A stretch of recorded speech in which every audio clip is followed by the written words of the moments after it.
Hello everyone, welcome back to the next video. आज के इस वीडियो में हम लोग कवर करने वाले हैं क्लास 12 ज्योग्राफी का एक मॉडल पेपर। अगर आपने तैयारी नहीं भी किया है तो अगर इस मॉडल पेपर तो पूरी तरह से एक बार देख लेते हैं तो आपके 50% क्वेश्चन जो इसी से आएंगे। तो मैं आपको गारंटी देता हूं कि आप इस वीडियो को पूरी तरह से देख लीजिए, आपके एग्जाम में काफी क्वेश्चन इसी से देखने को मिलेंगे। अगर आप लोग तैयारी नहीं कर पाते किसी मजबूरी से या फिर किसी तरह की कठिनाई से, तो चलिए हम लोग शुरू करते हैं आज की इस वीडियो को। चलिए हम लोग शुरू करते हैं, क्वेश्चन की तरफ बढ़ते हैं। तो यहाँ पे देख पा रहे हो क्वेश्चन पहला है कि कौन सामाजिक भूगोल का उपक्षेत्र नहीं है। यहाँ पे 4 ऑप्शन दिए हुए हैं। सो इस क्वेश्चन का राइट आंसर डी होना चाहिए, यानी चिकित्सा भूगोल। एक का क्या ऑप्शन नंबर डी। चलिए नेक्स्ट क्वेश्चन देख पा रहे, क्वेश्चन नंबर दूसरा है कि उच्च जनसंख्या वृद्धि दर वाला देश है। यहाँ पे 4 ऑप्शन दिया हुआ है, तो कौन जो है उच्च जनसंख्या वृद्धि दर वाला देश है। तो इन चारों में सही ऑप्शन की बात करूँ तो सही ऑप्शन हो जाएगा आपका ऑप्शन नंबर ए, यानी यमन। यमन जो है एक उच्च जनसंख्या वृद्धि दर वाला देश है। चलिए नेक्स्ट क्वेश्चन देख पा रहे हैं, क्वेश्चन नंबर तीसरा कि कौन प्रतिकर्षक कारक नहीं है। यहाँ पे दिया हुआ है इनमें से कौन प्रतिकर्षक कारक नहीं है। तो 3 का राइट आंसर हो जाएगा ऑप्शन नंबर सी, यानी चिकित्सा सुविधा। ये जो है प्रतिकर्षक कारक नहीं है। बाकी जलवायु, बेरोजगारी, ये सब क्या है प्रतिकर्षक कारक है। तो इस क्वेश्चन का राइट आंसर क्या होगा, ऑप्शन नंबर सी हो जाएगा। चलिए नेक्स्ट क्वेश्चन है, क्वेश्चन नंबर चौथा है कि कार्यशील जनसंख्या का आयु वर्ग है, यानी कौन से जनसंख्या की आयु जो थी वो कार्यशील के योग माने जाते हैं, यानी काम के लायक माने जाते हैं। तो इस क्वेश्चन का राइट आंसर हो जाएगा ऑप्शन नंबर बी, यानी 15 से 59 वर्ष। क्या हो जाएगा, ऑप्शन नंबर बी राइट हो जाएगा 15 से 59 वर्ष। चलिए उसके बाद नेक्स्ट क्वेश्चन देख पा रहे, क्वेश्चन 5वां, इनमें से कौन मानव विकास स्तंभ है। ऑप्शन आपके सामने दिया हुआ है। सो इस क्वेश्चन का राइट आंसर होगा ऑप्शन नंबर डी, यानी उपयुक्त सभी।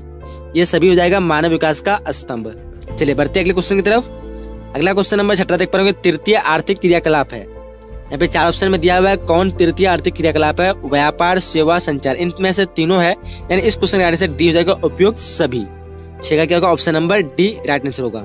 चलिए क्वेश्चन नंबर 7 तक पढ़ेंगे, बिग इंच संबंधित है, यानी किससे संबंधित है, इसका संबंध किस चीज से। तो ये इसका संबंध जो एक पाइपलाइन से, यानी एक जो पाइपलाइन है जिसमें तरल पेट्रोलियम का प्रवाहित होता है। तो इस क्वेश्चन का आंसर क्या होगा, ऑप्शन नंबर ए हो जाएगा, पाइपलाइन से। चलिए क्वेश्चन नंबर 8 देख पाएंगे, नाफ्टा अस्तित्व में आया, यानी कब इसका अस्तित्व में आया, नाफ्टा को लाया गया। तो इस क्वेश्चन का राइट आंसर की बात करेंगे तो राइट आंसर होगा ऑप्शन नंबर ए, यानी 1994 में। कब लाया गया था, 1994, ऑप्शन नंबर ए राइट हो जाएगा। चलिए अगले क्वेश्चन की तरफ बढ़ते हैं और अगला क्वेश्चन देख पा रहे होंगे कि वृहद ट्रंक मार्ग गुजरता है, यानी कहाँ से गुजरता है, ये मतलब किस किस चीज से। तो ये जो गुजरता है वो भूमध्य सागर और हिंद महासागर से गुजरता है, यानी इस क्वेश्चन का आंसर बी हो जाएगा, भूमध्य सागर और हिंद महासागर। चलिए अगले क्वेश्चन तरफ बढ़ते हैं, क्वेश्चन नंबर 10वां के इनमें कौन औद्योगिक नगर है। 4 दिए हुए हैं। सो यहाँ पे औद्योगिक नगर की बात करेंगे तो औद्योगिक नगर डी हो जाएगा, यानी पिट्सबर्ग, जो ये एक औद्योगिक नगर है। चलिए अगला क्वेश्चन तरफ बढ़ते हैं और क्वेश्चन नंबर 11 तक पाएंगे, भारत में सर्वाधिक जन वृद्धि की अवधि थी, यानी सबसे अधिक जनसंख्या जो वृद्धि हो रही थी कौन से ईस्वी में। तो ये 1961 से और 1971 जी ये ईस्वी थी, इसमें जनसंख्या में काफी वृद्धि आई थी, यानी इस क्वेश्चन का राइट आंसर सी हो जाएगा। चलिए बढ़ते अगले क्वेश्चन की तरफ और क्वेश्चन नंबर 12 तक पाएंगे, तमिलनाडु में कौन भाषाई परिवार प्रमुख है। तो तमिलनाडु में सबसे अधिक मतलब प्रमुख जो भाषाई परिवार है वो है द्रविड़, यानी द्रविड़ सबसे अधिक चलते हैं वहां पे। इस क्वेश्चन का आंसर सी हो जाएगा। चलिए अगले क्वेश्चन तरफ बढ़ते हैं, क्वेश्चन नंबर 13 तक पाएंगे, इनमें से कौन ग्रामीण बस्ती का प्रकार है। गुच्छित, अर्धगुच्छित, या फिर पल्लीकृत, या फिर सभी। तो ग्रामीण में जो है सभी तरह की बस्तियां पाई जाती है, यानी इस क्वेश्चन का आंसर डी हो जाएगा, उपयुक्त सभी। चलिए क्वेश्चन नंबर 14 में देख पाएंगे, नगर जो पूर्वी भारत में अवस्थित नहीं है। यहाँ पे 4 नगरों के नाम दिए हुए हैं और आपको चुनना है कि कौन जो है पूर्वी भारत में अवस्थित नहीं है। तो पटना, जमशेदपुर और धनबाद, ये जो है तीनों आपका पूर्वी भारत में अवस्थित है, बट नासिक जो ये महाराष्ट्र में है, यानी ये पश्चिम की दिशा इसमें है। तो इस क्वेश्चन आंसर डी हो जाएगा। क्या हो जाएगा, डी, और बाकी सब क्या है पूर्वी भारत में है, तो ये सब नहीं होगा। तो ऑप्शन नंबर डी राइट हो जाएगा इस क्वेश्चन का। चलिए अगला क्वेश्चन देख पाए, क्वेश्चन नंबर 15 देख पाएंगे, इनमें कौन एक मध्यकालीन नगर है। तो यहाँ पे राइट आंसर इसका डी होना चाहिए, ऑप्शन नंबर डी हो जाएगा, सूरत। सूरत जो एक मध्यकालीन नगर है। चलिए अगला क्वेश्चन नंबर 16 देख पाएंगे, इनमें से कौन उत्तर भारत में रबी की फसल है। तो रबी की फसल हो जाएगा गेहूं उत्तर भारत में, यानी इस क्वेश्चन का आंसर ए हो जाएगा, कौन हो जाएगा, गेहूं। चलिए अगला क्वेश्चन की तरफ बढ़ते हैं, क्वेश्चन नंबर 17 देख पा रहे कॉफी उत्पादक राज्य है, यानी सबसे अधिक कॉफी जो उत्पादक होता है वो किस राज्य में होता है। तो इस सबसे अधिक कॉफी जो उत्पादक होता है वो कर्नाटक में होता है, यानी इस क्वेश्चन का आंसर ए हो जाएगा, कर्नाटक। चलिए क्वेश्चन नंबर 18 देख पा रहे हरित क्रांति का संबंध है, यानी किस चीज से संबंध है हरित क्रांति का। तो इसका संबंध जो है खाद्य उत्पादन से, यानी इस क्वेश्चन आंसर सी हो जाएगा। 18 का ऑप्शन नंबर सी राइट हो जाएगा। चलिए अगला क्वेश्चन देखते हैं। क्वेश्चन नंबर 19वां कि कौन नदी बेसिन पूर्वी भारत में है? तो यहाँ पे इस क्वेश्चन का राइट आंसर। चलिए अगला क्वेश्चन नंबर 20वां देख पा रहे होंगे, लैगून और पश्च जल पाए जाते हैं।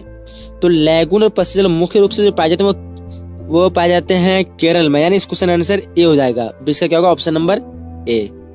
चलिए अगले क्वेश्चन पे बढ़ते हैं और क्वेश्चन नंबर 21 देख पा होंगे, इनमें से कौन लौह अयस्क उत्पादक केंद्र है? तो लौह अयस्क उत्पादक जो केंद्र है यहाँ पे राइट आंसर का ऑप्शन नंबर डी, इनमें से सभी हो जाएगा।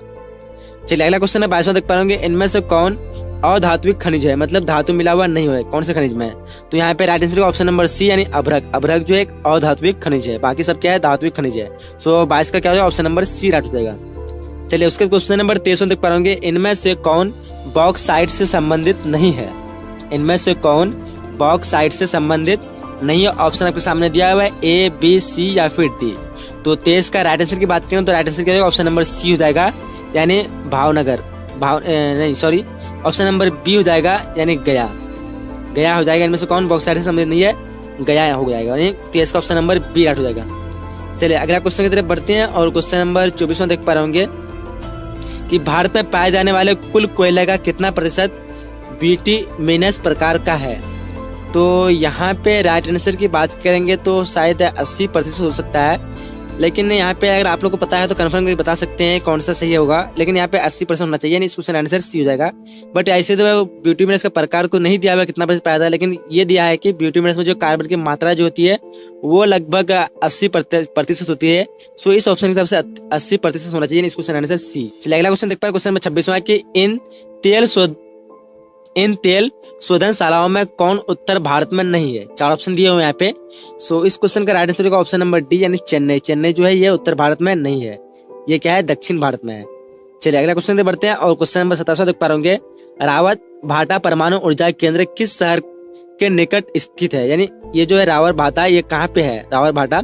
तो ये जो है कोटा के स्थित है, कोटा के नजदीक में है, यानी इस क्वेश्चन आंसर बी हो जाएगा। ऑप्शन क्या होगा? ऑप्शन नंबर बी राइट होगा। चलिए क्वेश्चन नंबर 28 देख पा रहे होंगे, भिलाई स्टील संयंत्र कोयला प्राप्त करता है, यानी भिलाई स्टील जो संयंत्र है ये कोयला कहाँ से प्राप्त करता है? तो ये छत्तीसगढ़ से, झारखंड से, धनबाद से जगह, झारखंड का एक जगह है धनबाद, सो वहीं से प्राप्त करता है। इस क्वेश्चन आंसर ए हो जाएगा। चलिए अगला क्वेश्चन नंबर 29वां देख पा रहे होंगे, हुबली सूती वस्त्र कारखाना किस राज्य में अवस्थित है? तो ये जो सूती वस्त्र जो कारखाना है हुबली, तो ये है कर्नाटक में, यानी इस क्वेश्चन आंसर क्या हो जाएगा? बी हो जाएगा। क्या हो जाएगा? Option number B.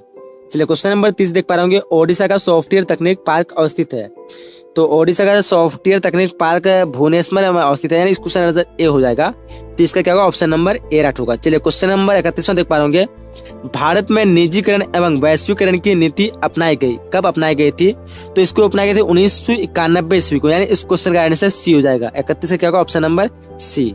चलिए बढ़ते हैं नेक्स्ट क्वेश्चन की तरफ। क्वेश्चन नंबर 32वां देख पा होंगे, इनमें से कौन औद्योगिक जिला है?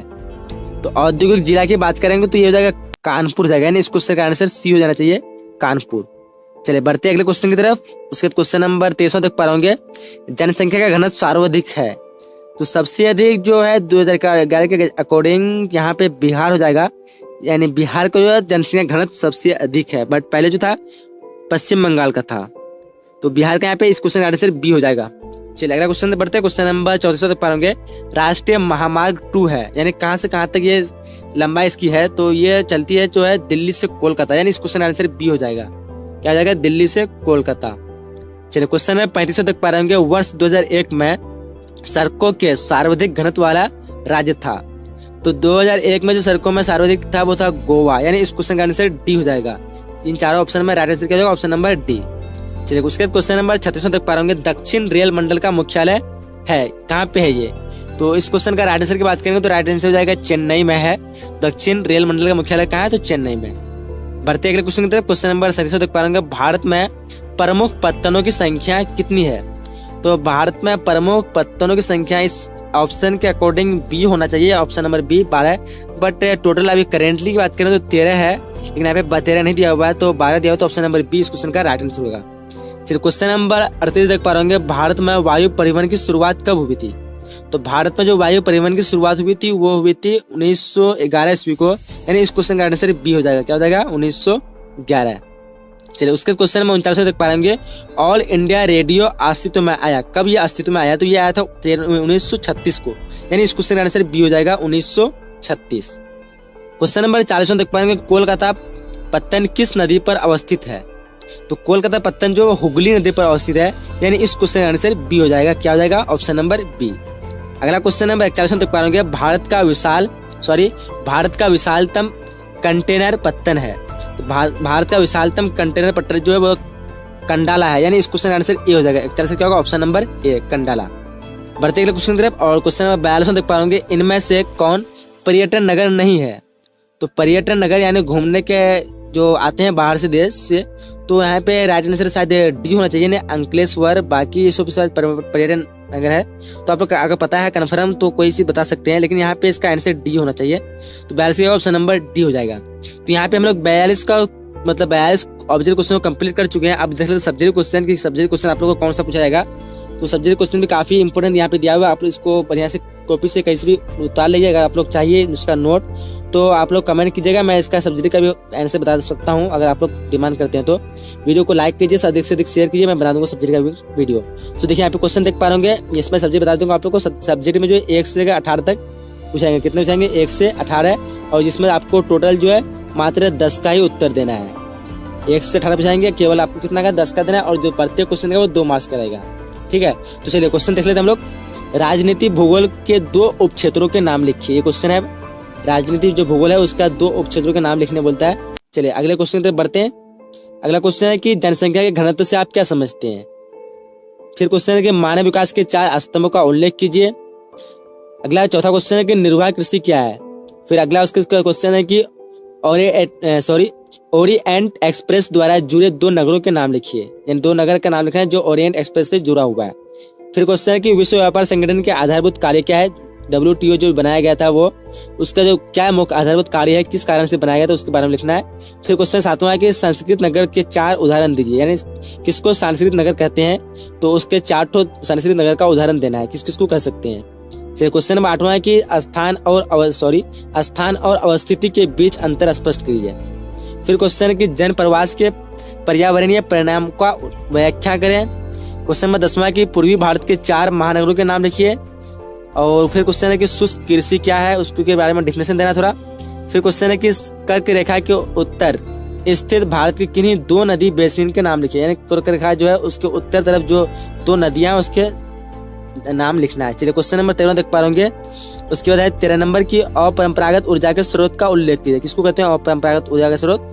फिर क्वेश्चन नंबर 14 है कि पेट्रो रसायन उद्योग क्या है। उसके बाद क्वेश्चन नंबर 15 है कि पश्चिम भारत के 2 औद्योगिक प्रदेशों के नाम लिखिए। फिर क्वेश्चन है कि प्रथम पंचवर्षीय योजना की अवधि क्या थी, कब से कब थी, उसके बारे में लिखना है।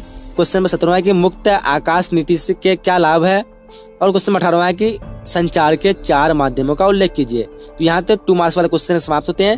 फिर आपको पूछाएगा 5 मार्क्स के क्वेश्चन, और जहाँ पे आपको टोटल जो है 19 से 24 तक, यानी आपको 6 क्वेश्चन पूछाएंगे, और जिसमें से केवल 3 क्वेश्चन का ही उत्तर देना होगा, 6 में से 3 का।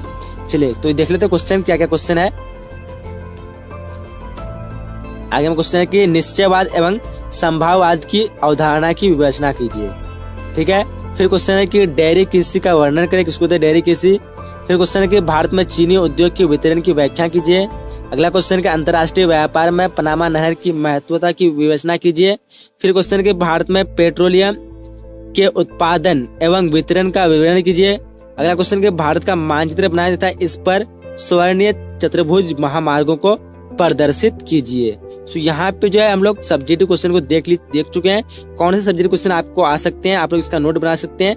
तो चलिए यहीं तक वीडियो को हम लोग समाप्त करने वाले हैं। मैं आपको बता दूं, अगर वीडियो को अभी तक लाइक नहीं किया, वीडियो को लाइक कर दीजिए और अपने सभी दोस्तों के साथ एक बार जरूर शेयर कीजिएगा, ताकि उसको भी फायदा हो जाएगा। और आगे के सभी मॉडल पेपर पाने के लिए इस चैनल को सब्सक्राइब कर लीजिए, और सब्सक्राइब करने जो बेल आइकन आता है उसको क्लिक कर लीजिए, ताकि जितने भी मैं वीडियो डालूं तो उसका नोटिफिकेशन सबसे पहले आपके मोबाइल में पहुंच जाए।